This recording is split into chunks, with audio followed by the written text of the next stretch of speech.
నువ్వు వేసేల రాజధానిని నువ్వు నోటికొచ్చినట్టు నువ్వు మాట్లాడితే ఎవరికైనా కడుపుకు అన్నం తినేవాడికి ఎవరికైనా కోపం వచ్చింది. మరి మీ ఇంట్లో వాళ్ళు అట్లా చేస్తున్నారేమో మాకు తెలీదు, మాకు సంస్కారం అడ్డొచ్చుద్ది మేము ఆ మాటలు అనాలంటే. నువ్వు నీ ఇష్టం వచ్చినట్టు నువ్వు చేస్తున్నావు కదా, నీకులాగా చేయడం మాకు చేత కాదు కదా, అందుకని నీ మీద ఎటు కోపం తీర్చుకోలేవు కాబట్టి నీ సాక్షి బోర్డు మీద కోపం తీర్చుకుంటున్నావు. నువ్వు సమాధానం చెప్పవు. మాకు ఖచ్చితంగా వైఎస్ భారతిరెడ్డి గారు సమాధానం చెప్పాలి, కృష్ణంరాజు గారు అరెస్ట్ అవ్వాలి, అది మా ఫైనల్ డిమాండ్. సార్ మేము ఇక్కడికి వచ్చింది మాకు న్యాయం జరగాలి. అమరావతి మహిళలందరి మీద వాళ్ళు ఇష్టం వచ్చినట్టు మాట్లాడుతున్నారు, మాకు న్యాయం జరగాలి.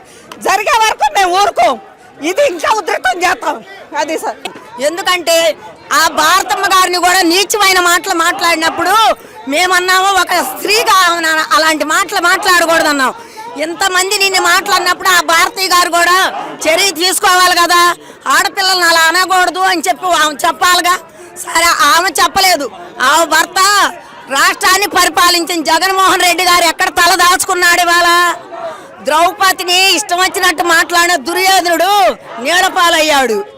అదే సీతని చెరబట్టిన రావణ బ్రహ్మ 10 శిరసులున్న రావణ బ్రహ్మ కూడా నేల కొరికాడు. మా జోలికి వచ్చిన వాళ్ళని ఎవరిని వదిలేదే లేదు, దేంట్లో తగ్గేదే లేదు. అమరావతి సత్తా ఏంటో చూపిస్తాం. జై అమరావతి.